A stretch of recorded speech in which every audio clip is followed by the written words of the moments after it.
নমস্কার, রানার চ্যানেলে সকলকে স্বাগত। আজকে আমরা একটি অন্য বিষয় নিয়ে উপস্থিত হয়েছি। বাংলা ভাষায় যেটি খুব বেশি চর্চিত নয়।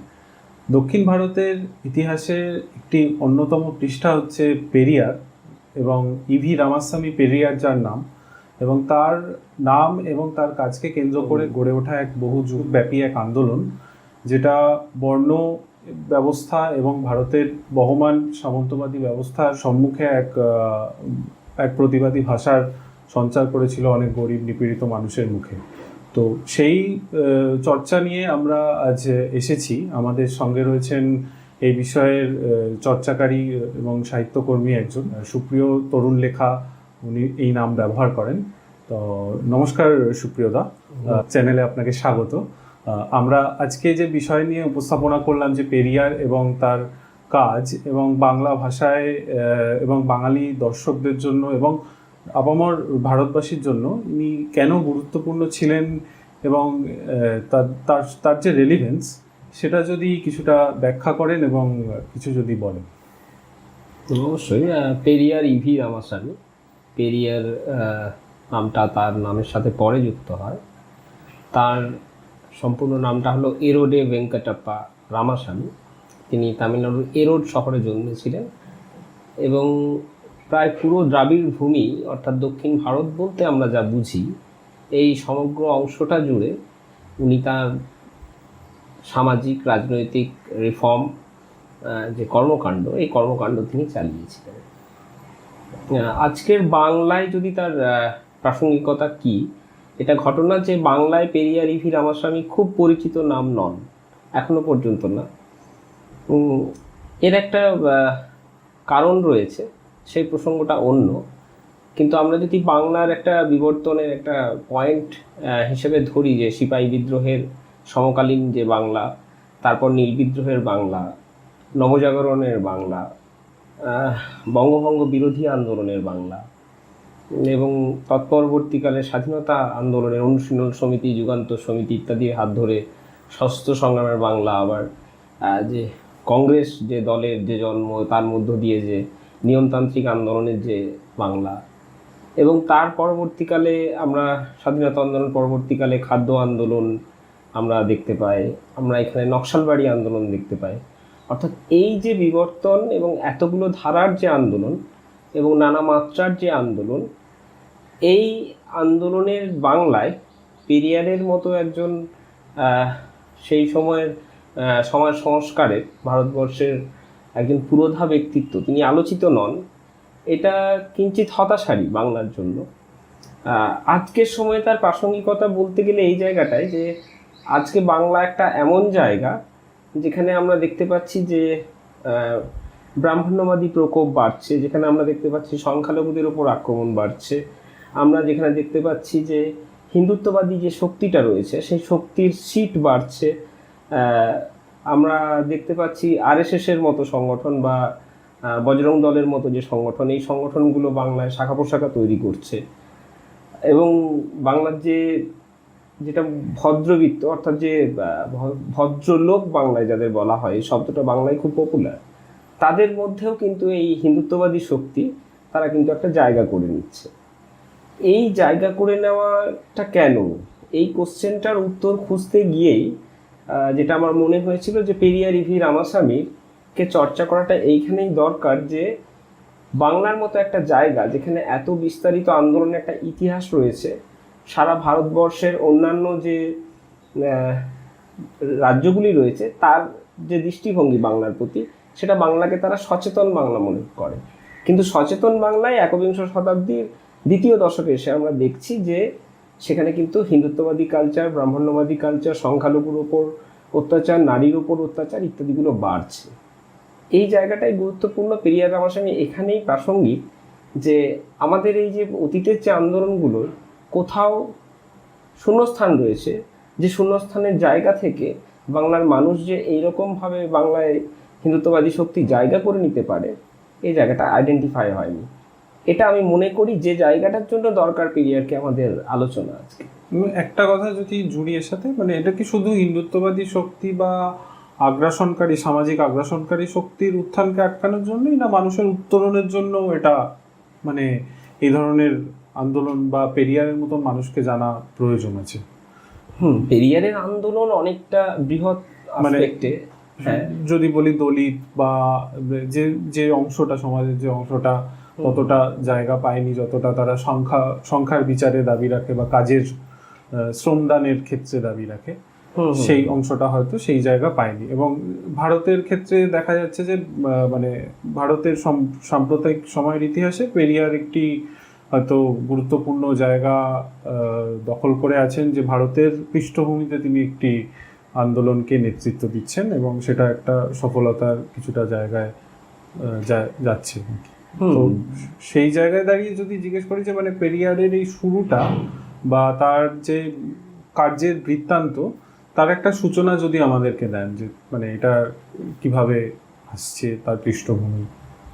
হ্যাঁ, দক্ষিণ ভারত, আমি যে বাংলার প্রসঙ্গ বললাম, বাংলায় আমরা দেখব যে নারী আন্দোলন অত্যন্ত গুরুত্বপূর্ণভাবে 19 শতাব্দী থেকেই বিধবা বাল্যবিবাহ আন্দোলন, বিধবা বিবাহ যে আন্দোলন, আমাদের সতীদাহ প্রথা নিবারণের যে আইন ইত্যাদিগুলো তৈরি হচ্ছে, ঠিক ওই রকম সময়ে যদি আমরা দক্ষিণ ভারতেও দেখব যে একটা ডিসকোর্স উঠে আসছে, আলাদা একটা ডিসকোর্স। সেই ডিসকোর্সটা হচ্ছে হিন্দুত্ববাদী যে পুনরুত্থান ঘটছে, অর্থাৎ ধর্মীয় হিন্দুত্ববাদী পুনরুত্থান, মোটামুটিভাবে যেটাকে বিবেকানন্দের হাত ধরে বলা যায়।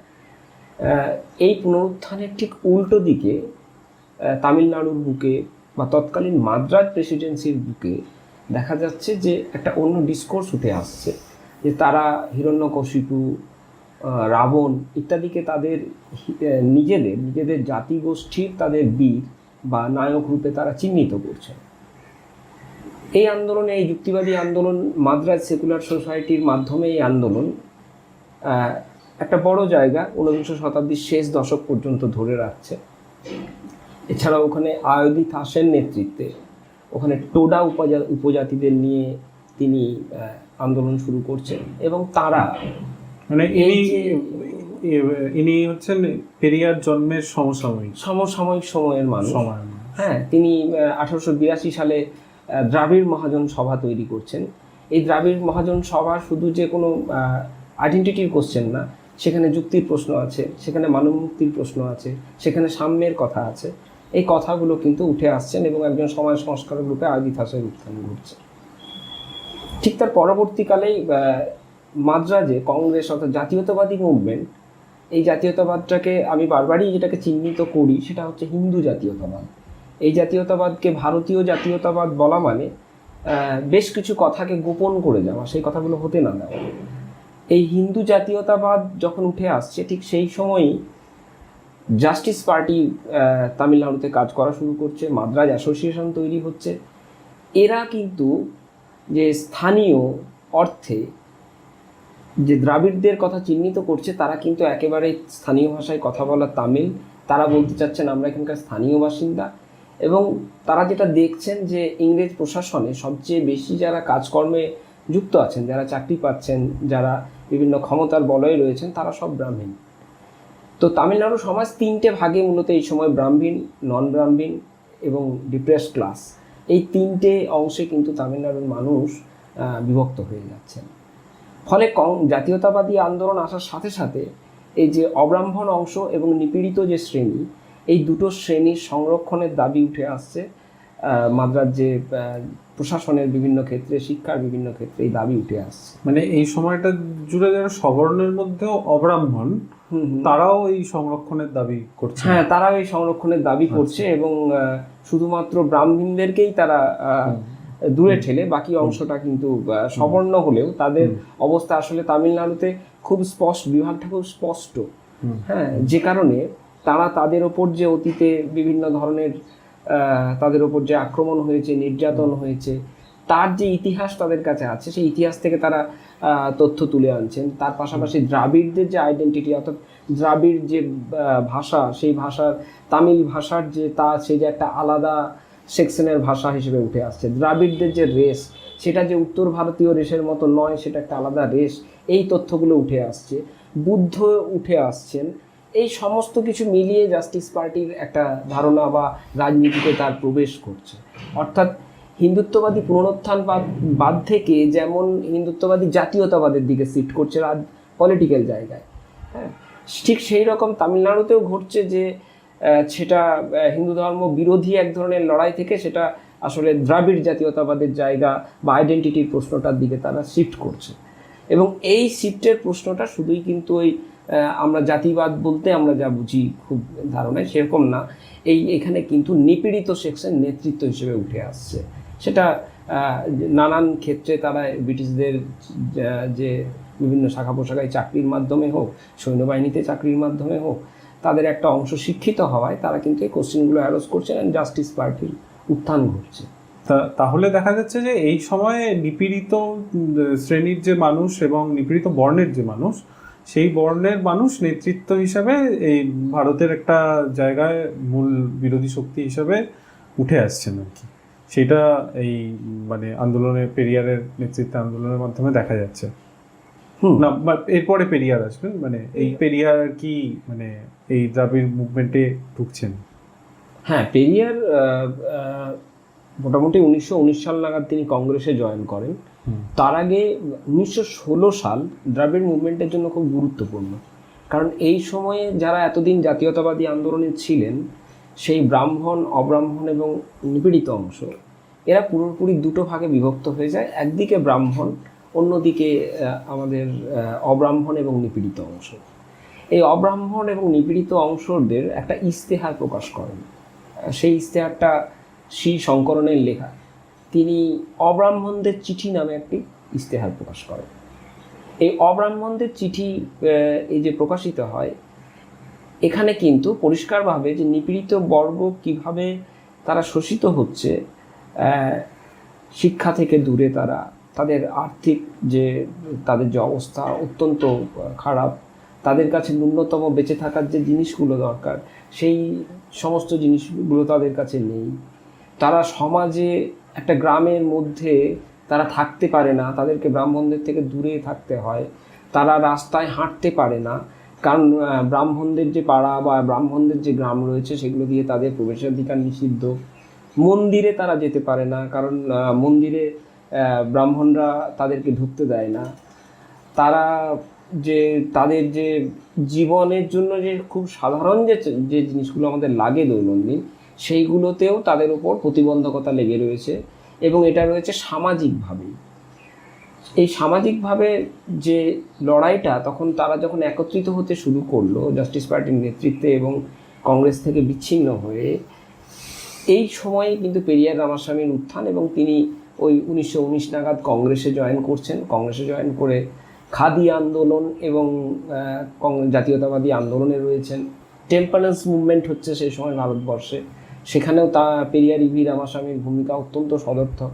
তিনি জেলে যাচ্ছেন টেম্পারেন্স মুভমেন্ট করে। এইরকম একটা কংগ্রেসের কাছে তিনি জাস্ট দাবি রাখছেন বারবারই কংগ্রেসের সম্মেলনগুলোতে, পরপর 3টে সম্মেলনে, মাদ্রাজ প্রেসিডেন্সি সম্মেলনগুলোতে তিনি দাবি রাখছেন যে অবর্ণ অংশ এবং যে অব্রাহ্মণ অংশ, এই দুটো অংশের জন্য সংরক্ষণ চায়।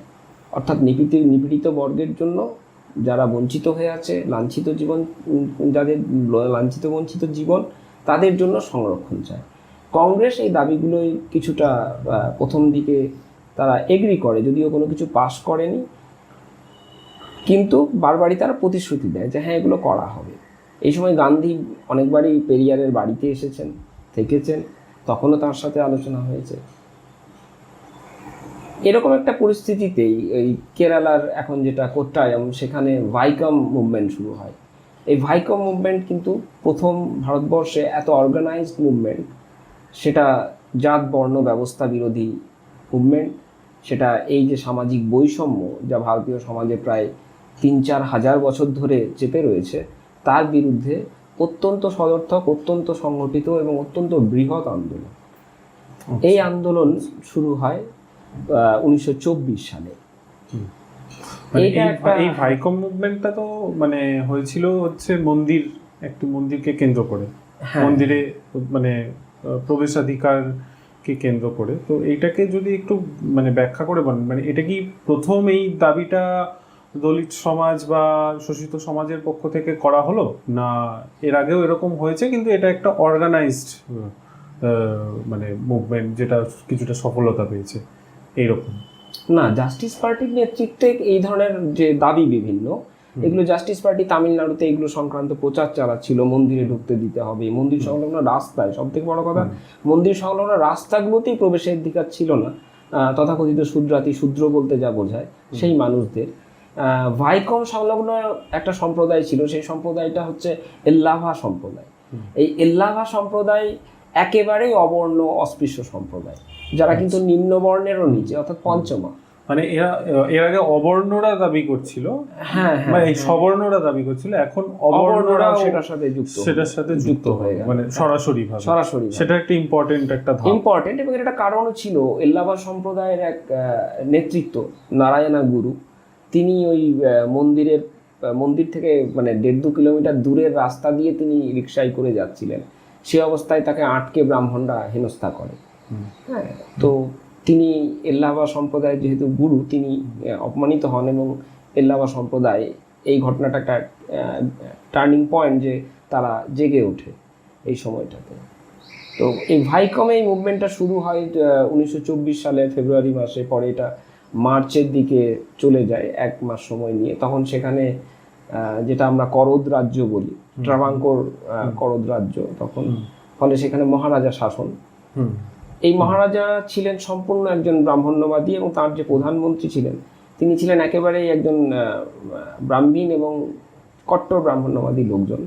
তিনি এল্লাবাদের বলেন যে তোমরা দরকার হলে এই অঞ্চল ছেড়ে চলে যাও, কিন্তু তোমাদেরকে এই রাস্তায় ঢুকতে দেওয়া হবে না। আচ্ছা, মানে দাবিটাকে সম্পূর্ণভাবে নস্যাৎ করে। এইভাবে ওখানে মুভমেন্টটা তৈরি হয়। প্রথমত সত্যাগ্রহ শুরু হয়, কংগ্রেস এই মুভমেন্টটাকে সাপোর্ট করে, গান্ধী সাপোর্ট করেন। কিন্তু যেটা দেখা যায় যে মানে এটা কি ত্রিবাঙ্কুরের রাজধানীতে হচ্ছে? হ্যাঁ, ত্রিবাঙ্কুরের যে রাজধানী সেখানে এই মুভমেন্টটা যখন হয়, তখন কংগ্রেস এবং ওই যে SNDP বলে যে এল্লাবাদের যে সংগঠন, সেই সংগঠন এই মুভমেন্টটাই জড়িয়ে পড়ে এবং মাধবনের নেতৃত্বে এই মুভমেন্ট শুরু হয়। মাধবন একজন লয়ার ছিলেন, তো তাকে ওই তার যে তিনি একটা কাগজ পেশ করতে যাচ্ছিলেন মহারাজের কাছে, তাকে বাধা দেওয়া হয়। ভাইকম সত্যাগ্রহের শুরুর সাথে সাথে যেটা হয়, 3 জন সত্যাগ্রহী, একজন ব্রাহ্মণ নায়ার সম্প্রদায় উপর উচ্চবর্ণ এবং একজন অবর্ণ, একজন নিম্নবর্ণ, তারা 3 জন ওই রাস্তায় যে নিষেধাজ্ঞা লেখা বোর্ড ছিল, একটা বোর্ডে লেখা থাকতো যে এল্লাভা এবং নিম্নবর্ণদের এই রাস্তায় প্রবেশ নিষিদ্ধ। ঠিক ওই জায়গাটায় গিয়ে তারা দাঁড়ান, তাদেরকে পুলিশ বলে যে যিনি উচ্চ বর্ণের যে সত্যাগ্রহী তিনি অবশ্যই যেতে পারেন এই রাস্তা পেরিয়ে, বাকি যে 2 জন নিম্নবর্ণের যে মানুষ তারা কিন্তু এই রাস্তায় প্রবেশ করতে পারবেন না, করলে তাদেরকে অ্যারেস্ট করা হয়। সত্যাগ্রহীরা কিছুক্ষণ ওয়েট করেন, তারপরেই তাদের গ্রেপ্তার করা হয় এবং গ্রেপ্তার করে তাদেরকে একদমই জেলে নিয়ে যাওয়া হয়। মানে তার মানে জিনিসটাকে যদি একটু এইভাবে দেখি, যে এখন যে ব্যবস্থা, পুলিশি ব্যবস্থা বা এগুলো দেখি, এখানে সংবিধান স্বীকৃতভাবে এই জিনিসগুলো আইনি নয়, কিন্তু তখন দেখা যাচ্ছে যে তখন এই জিনিসগুলো একদম মানে পুলিশ ডাইরেক্ট এটা আইনি ভাবে আইনি প্রক্রিয়ায় করতে হয়। আইন নেই তখন, এইসব নিয়ে কোনো আইন নেই। মানে রাজার নির্দেশটাই যদি আমি আইন ধরে নিই, তখন ওটা ওই প্রক্রিয়াই করা হতো। হ্যাঁ, তখন ওই প্রক্রিয়ায়, অর্থাৎ 1925 সালে তার অবস্থা এইরকম। এবার এই মুভমেন্ট অন্যান্য যে নেতৃত্ব, যেমন মাধবন, জর্জ জোসেফ, নীলকান্ত নাম্বুদ্রি, এই 3 জন নেতাকেও কিন্তু গ্রেপ্তার করা হয় এবং জেলে নিয়ে যাওয়া হয়, আরও অনেক সত্যাগ্রহীকে গ্রেপ্তার করা হয়। এরকম অবস্থায় আন্দোলন কিন্তু খুব স্তিমিত হয়ে গেছিল এবং কংগ্রেস যেটা চাচ্ছিল যে উচ্চবর্ণ এটাই হস্তক্ষেপ করুক, তারা গিয়ে বলুক যে হ্যাঁ, এই রাস্তায় প্রবেশাধিকার শূদ্রাতি শূদ্র মানুষকে দিতে হয়। কংগ্রেস এই প্রচেষ্টাটা চালাচ্ছিল। কিন্তু এই অবস্থায় 3 জন যে নেতা জেলে ছিলেন, যাদের নাম বললাম আমি, তারা একটা চিঠি লেখেন ইভি রামাস্বামীকে। ইভি রামাস্বামী এই চিঠিটা পাওয়ার সঙ্গে সঙ্গে তিনি ভাইকমে এসে পৌঁছান মাদ্রাজ থেকে। তিনি এসে পরে আন্দোলনকে কন্টিনিউ করার কথা বলেন এবং সত্যাগ্রহের যে চেহারা, সেটাকে যেটা স্তিমিত হয়ে আসছিল সেটাকে আবার তিনি নতুন প্রাণ রিকভার করেন, হ্যাঁ, প্রাণ সঞ্চার করেন, এবং প্রচুর মানুষ তাতে যুক্ত হয়। বিভিন্ন অঞ্চল থেকে বড় বড় র্যালি করে মানুষ আসতে থাকে এখানে। রামাস্বামীর সহধর্মিণী যিনি ইভিয়ান নাগাম্মা, তার বোন কান্নাম্মাল, এরাও এই আন্দোলনে যুক্ত হন। কিন্তু কয়েকদিনের মধ্যে রামাস্বামীকে গ্রেপ্তার করে এবং তাকে জেলে রাখা হয়। পরবর্তীকালে নাগাম্মাই এবং কান্নাম্মাল এনারা দুজনেও গ্রেপ্তার হয়ে যান। কিন্তু আন্দোলনের স্পিরিট আস্তে আস্তে বাড়তে থাকে। রামাস্বামীকে মাঝে একবার মুক্ত করা হয়। মুক্ত করার পরে সরকার নির্দেশ জারি করে যে তাকে ছাড়তে হবে, কেরালা ছেড়ে বা ভাইকম ছেড়ে চলে যেতে হবে। কিন্তু তিনি যাননি। তিনি অত্যন্ত সাহসের সাথে আবার আন্দোলনের স্থলে ছিলেন এবং বিভিন্ন জায়গার প্রচার চলতে থাকে। ব্রাহ্মণ্যবাদীরা এবং তাদের যে পোষা দুষ্কৃতীরা সত্যাগ্রহীদের ওপর আক্রমণ চালায়। এই আক্রমণে কেমিক্যাল মেশানো অ্যাসিড তাদের ওপর নিক্ষেপ করা হয়, তাদের চোখে, তাদেরকে ছুঁড়ে ছুঁড়ে পুকুরের জলে ফেলে দেওয়া হয়। এরকম একটা ইতিহাস আর কি একটা রয়েছে ভাইকম আন্দোলনের। এইরকম অবস্থা থেকে আন্দোলনটা যেতে যেতে আস্তে আস্তে রানী সেতু লক্ষ্মীবাই তিনি পরবর্তীকালে বলেন যে যদি আন্দোলনকারীরা মন্দিরে ঢোকার দাবি না করেন তাহলে আমি রাস্তা খুলতে পারি, এবং এই মধ্যস্থতা তিনি করেন গান্ধীকে নিয়ে। অর্থাৎ এটা একটা অপমানজনক শর্তই তো, যে মন্দিরে ঢোকার দাবি করা যাবে না, শুধু রাস্তাটা আমি খুলব। কিন্তু সেই শর্তে গান্ধীর মধ্যস্থতায় আন্দোলনটা গিয়ে এইটুকু, অর্থাৎ রাস্তার ব্যারিকেডটুকু এই আন্দোলন তুলতে পেরেছিল। পরবর্তীকালে 1935 সালে এই ভাইকম আন্দোলনের প্রভাবেই আইন তৈরি হয় যে মন্দিরে সকলে প্রবেশ করতে পারবে, অ্যাটলিস্ট খাতায় কাগজে কলমে একটা আইন। ওটা 1935 সালে, অনেকটা পরে। মানে এইটা প্রথম সরকারিভাবে আর কি সরকারের মানে পৃষ্ঠপোষকতা এই এটা অর্জন করে। হ্যাঁ, এটা হয় এবং এটার জুড়ে পুরো দ্রাবিড় নাড়ু জুড়ে বা হয়তো উত্তর ভারতেরও বিভিন্ন জায়গায় যেটা হয় যে আন্দোলনের প্রভাবে যে মন্দিরের আশপাশের রাস্তায় ঢোকার জায়গাটা কিন্তু তৈরি হয়। এই আন্দোলনের সার্থকতা হচ্ছে এটাই। আর এই আন্দোলনের একটা গুরুত্বপূর্ণ দিক রয়েছে, যেটা হচ্ছে এটাই প্রথম ভারতবর্ষের বুকে আন্দোলন যে আন্দোলনে হিন্দু ধর্মাবলম্বী সম্প্রদায়, মুসলিম সম্প্রদায়, শিখ সম্প্রদায়, খ্রিস্টান সম্প্রদায় এবং অন্যান্য আরও কিছু ধর্মের মানুষ এতে যুক্ত হয়েছিলেন এবং সক্রিয়ভাবে। কারণ আকালি সদস্যরা শিখরা সেখানে গিয়েছিলেন ভাইকমে গিয়ে, এবং তারা লঙ্গরখানা চালাতেন।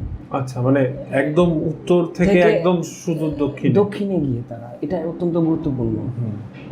এটা একটা, এবং সেটাও হচ্ছে 1925 সালে। মানে আজকের মতন ফ্লাইট বা ট্রেন বা এই ধরনের ব্যবস্থা তখন সেরকম ছিল না।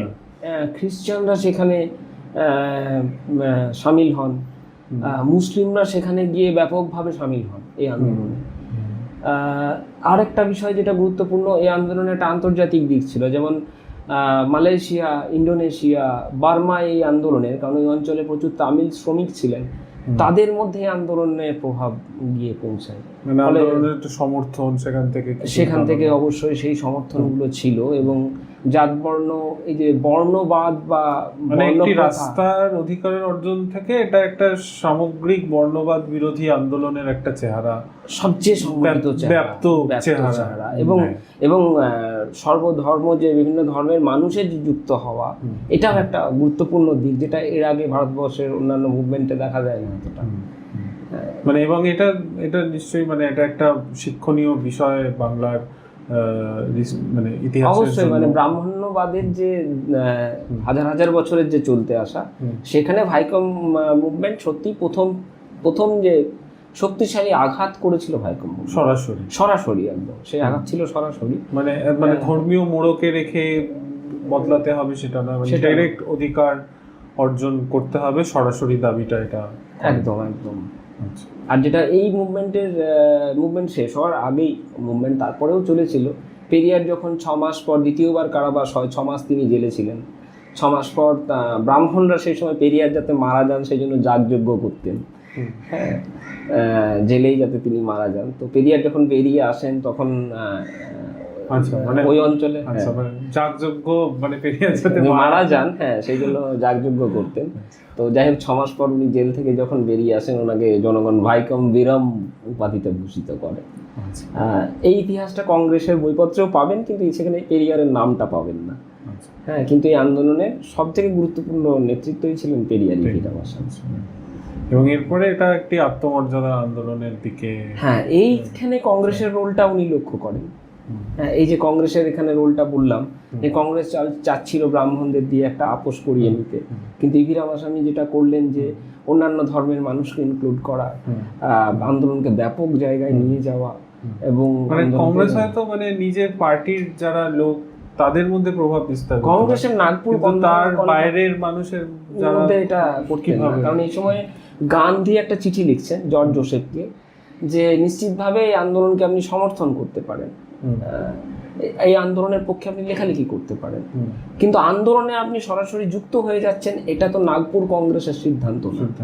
অর্থাৎ হিন্দু যে ধর্মীয় যে সম্প্রদায়, এই যে কাঠামোটা, এর ভেতরে সংস্কারটা হিন্দুরাই আনবে, অন্যরা কেউ কিছু বলবে না, এরকম একটা সংঘাতের পরিস্থিতি দেখা দিচ্ছে যে কে মানে জিনিসটাকে কন্ট্রোল করবে। হ্যাঁ, এই সংঘাত অত্যন্ত বড়, ইডিওলজিক্যাল সংঘাতের জায়গায় অত্যন্ত বড়, কারণ এই সময় নারায়ণা গুরুর একটা অত্যন্ত গুরুত্বপূর্ণ কমেন্ট আছে যে এইভাবে ওই রোদে পুড়ে জলে ভিজে, হ্যাঁ, পুলিশের মার খেয়ে কতদিন আর সত্যাগ্রহ করা যাবে, তার চেয়ে যেখানে যেখানে ঢুকতে বাধা আছে সেখানে ঢোকা হোক, দরকার হলে জোর করেই ঢোকা হোক। এরকম সেটা আস্তে আস্তে আত্মমর্যাদার আন্দোলনে চলে যাচ্ছে। হ্যাঁ, এরপরেই যেটা দেখা যায় এর প্রভাবে এই আপনার তামিলনাড়ু, কর্ণাটক, আমাদের কেরালা অঞ্চল বলতে আজ আমরা যে অঞ্চলটাকে বুঝি, এই মাদ্রাজ প্রেসিডেন্সির অনেকগুলো মন্দিরের আশপাশের রাস্তা থেকে কিন্তু এই ব্যারিকেড সরে যায় এই আন্দোলনের পরে। এই ঘটনাটা ঘটে। দ্বিতীয় আরেকটা ঘটনা পরবর্তীকালে তৈরি হয়, সেটা হচ্ছে এই মুভমেন্টের পরে পরে, সেটা হলো শেরমা দেবী গুরুকুলমের ঘটনা। এই শেরমা দেবী গুরুকুলমের দায়িত্বে ছিলেন ভিভিএস আয়ার নামে এক সশস্ত্র সংগ্রামী, যিনি বিদেশে দাঁড়িয়ে ভারতবর্ষের স্বাধীনতার কথা চিন্তা করেছিলেন এবং অত্যন্ত জঙ্গি মনোভাবপূর্ণ মানুষ ছিলেন। কিন্তু এই যে শেরমা দেবী গুরুকুলমে তারা ব্রাহ্মণ ছাত্রদের জন্য আলাদা রান্নার ব্যবস্থা করেন, তাদের জন্য আলাদা ডাইনিংয়ের ব্যবস্থা হয়, এই সমস্ত বিষয়গুলো চলছিল। এটা ওই সময় পর্বেরই ঘটনা। পেরিয়ারের কাছে সেটার খবর যায়, পেরিয়ার সেটার তদন্তে যান এবং পেরিয়ার ভিভিএস আয়ারের সঙ্গে দেখা করতে চান, তিনি দেখা করেননি, এরকম পরিস্থিতি দাঁড়ায়। তো শেরমা দেবী গুরুকুলমের ঘটনা খুব ছোট্ট ঘটনা, কিন্তু এটাও আবার তামিলনাড়ুতে একটা ডিসাইডিং ফ্যাক্টর হিসেবে দেখা দেয়।